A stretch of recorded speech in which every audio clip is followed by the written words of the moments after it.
Bad season for LSU, but a mighty, mighty good week on the field. And then in the recruiting rankings here on National Signing Day, MarkRogersTV, the voice of college football, asking that you like the video, comment down below, especially after you hear Lon Phillip Sullivan give his breakdown here. And then, of course, subscribe, hit that bell for the notifications. Lon, how we doing tonight?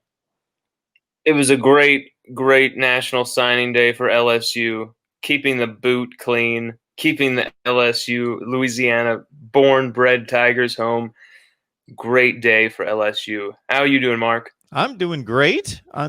So we're talking about the second ranked class in the SEC, number 3 in the nation, according to 247 Sports. And much of that had to do with some of these guys that just came into the fold recently. Absolutely. Jack Besh, Matthew Langlois, Derek Davis Jr. A lot of people were thinking Derek Davis Jr. wasn't going to be signing today. We had complete 100% confidence from his camp that was going to happen. It did. It went down.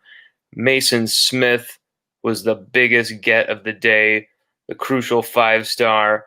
But there's a lot of homegrown talent. You know, Sage Ryan, there's a lot of talk about him going to Alabama. That never happened. Huge piece of the safety future for LSU and the defensive future for LSU. We're talking about a team that was 3-5 before pulling off a major upset against Florida in the Swamp over the weekend, and I got to think that didn't hurt. There's no question about that, but I don't think players are making decisions based on one game. So LSU was going to have a great class regardless. Considering what's happened this season, why do you think Ed Ogeron's been able to maintain this type of status this season? I think it's the message and it's the consistency. It's the trust in his brand. It's not just what he's done at LSU, but it's what he's done at USC, what he's done at Miami, even Ole Miss, signing the blind side, Mike Wallace, Dexter McCluster. He brought a lot, Patrick Willis. He brought a lot of crazy talent there to Ole Miss at the time, and that has not gone unnoticed. The Bruce Feldman book is another big, huge promotion of his crazy, fantastic work for collecting the 2019 team. There's some brilliant anecdotes in that book. I recommend flip the script to everybody. There's just some. It is the definitive caricature of Coach Orgeron, and one that fits beautifully.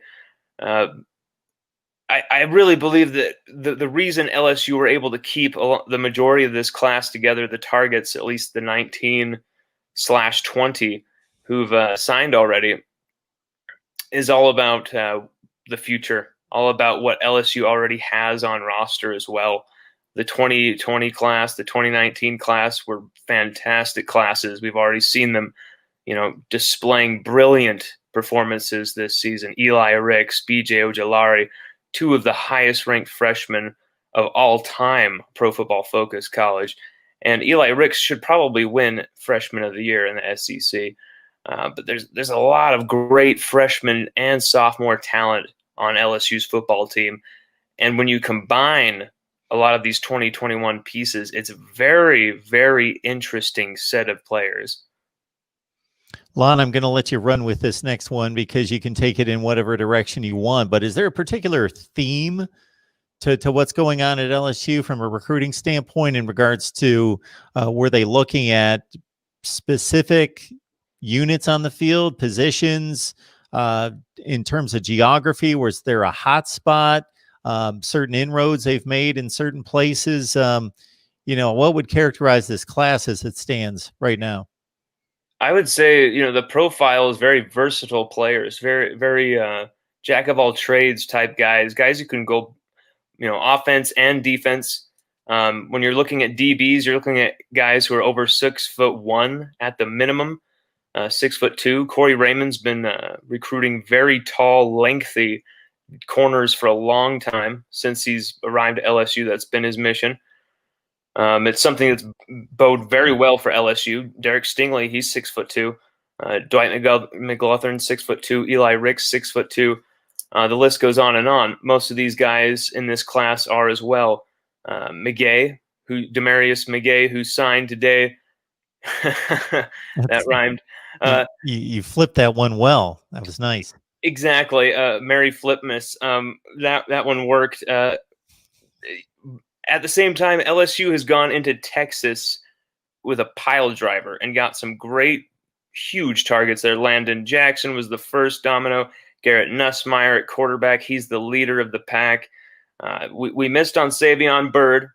I think LSU knew that was going to be an Oklahoma take.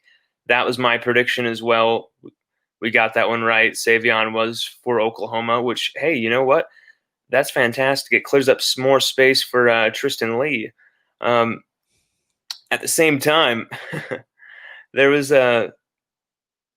just a bunch of different things going on today that were so interesting. There was flips going here. We lost two guys to Alabama, Keanu Coate and JoJo Earl. Neither was really expected. I think I put Keanu Coate as a LSU lock, because even the dude's tweet for his announcement was in purple and gold. So it's like, were you trolling us or something, Keanu? Nasty, nasty stuff. But JoJo Earl, that was shocking. That was disturbing. We did not put him as an LSU lock. We knew that something was going down with places in the team, and whether he just was not going to be signing today. We believed. We didn't know what was really going on. It was the first time there had been questions about JoJo Earl whatsoever. And so to us, that was kind of a big red flag, especially at the 11th hour like this. And it turns out we didn't anticipate him being taken by Alabama, but that's what went down. That's two guys taken by Alabama. But at the same time, LSU were able to collect some flips. Malik Neighbors, this guy is an elite athletic talent. Wide receiver, most likely for me, is what he'll end up becoming. He's an elite route runner. He's going to turn into an excellent 50-50 catcher of the football. I really have a lot of great anticipation of special plays from Malik Neighbors. Like, he just seems like one of those guys that's just going to go out there and make some special number 7 type plays. Got Lon Phillip Sullivan on the line. You got to check out his work on LSU Odyssey. That's LSUOdyssey.com with Lon Phillip Sullivan, who joins us on a regular basis to break down the Bayou Bengals. So with such an elite class coming in already, any loose ends out there? Any more work to do that you expect this coaching staff to do before the first Wednesday of February? Oh, yeah. This class is far from finished. There are still 5 spots that are very, very highly coveted for. And this is where the class will, in my opinion, be made or broken. It all relies on getting Tristan Lee. Tristan Lee, offensive tackle out of Fairfax, Virginia, Robinson Academy. This guy and his brother Aiden both have LSU offers. LSU want them both. It seems like all the other schools are Tristan. LSU is Tristan and Aiden. That's been the common theme, the common thread. And the same thing is with Garrett Dellinger and his brother Cole.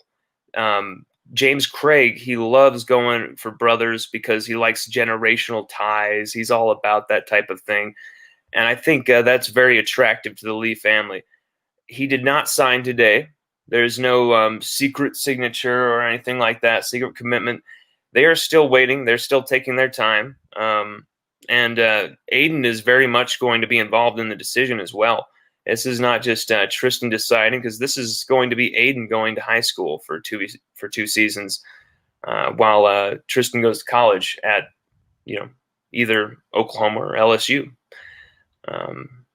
I don't know why it wouldn't be Baton Rouge. All my indications point to Baton Rouge. We'll see. Corey Foreman. There was some Max Preps thing leaked today that said USC was where he was going to go. I don't really know if that's anything. That could be a complete ploy to try and some reverse psychology type thing. Who knows?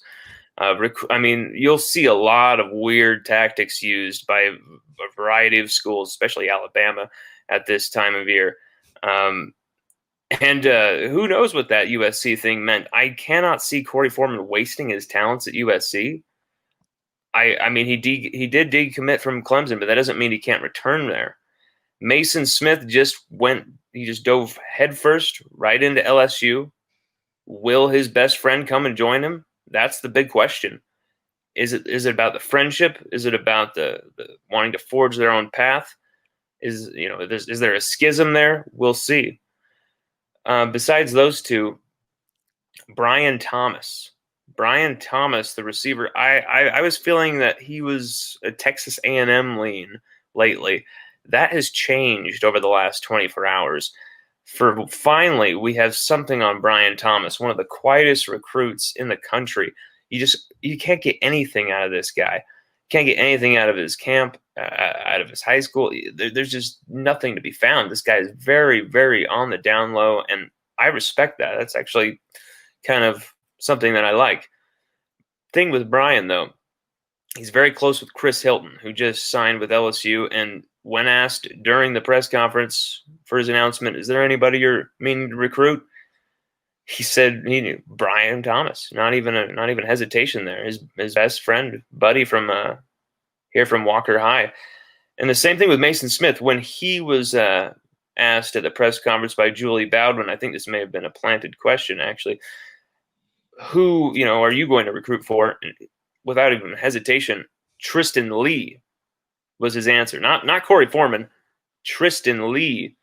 He said, my man from Virginia, Tristan Lee.